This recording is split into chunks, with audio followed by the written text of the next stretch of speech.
Hello and welcome to this week's edition of Ask the Gov. Let's begin.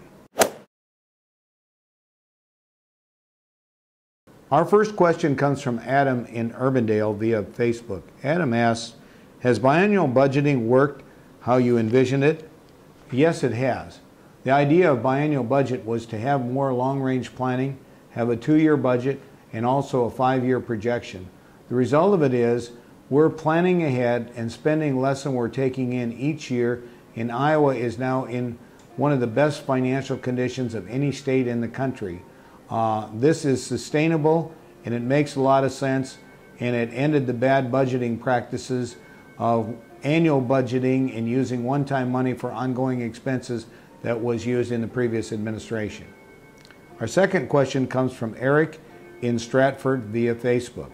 Eric asks, as a school board member for the last 9 years, I can say there's a lot of money in the budget that is not usable and money that is not accessible.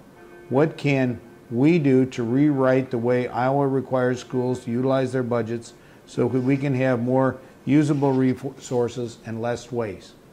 One of our problems is that Iowa has spent more money, but we have not improved student achievement. Our education reform, which is in conference committee right now, is designed to change that and really focus our resources on things that are going to get better results for our students, and also provide incentives for teachers to take on more responsibility and take on positions as lead teachers, mentors, or coaches that can improve the quality of teaching in all of our schools. So I'm very hopeful this education reform will make a real difference and give school districts a better opportunity to use resources in a way that will help all Iowa students. Our third question comes from Will. Will asks, when will the Iowa legislature pass the budget and adjourn for 2013? Well, that's a great question. Legislative per diem expenses were cut off last Friday, so they're no longer getting paid for an apartment in Des Moines or whatever during the rest of the session.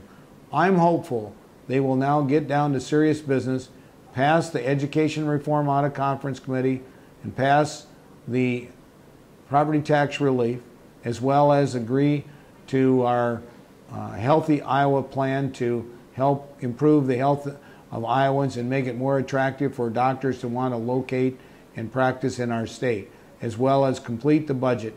This can be accomplished in the month of May, and I'm hopeful that they will seriously work on it and we can see this budget approved and the legislature adjourned before the month of May is over.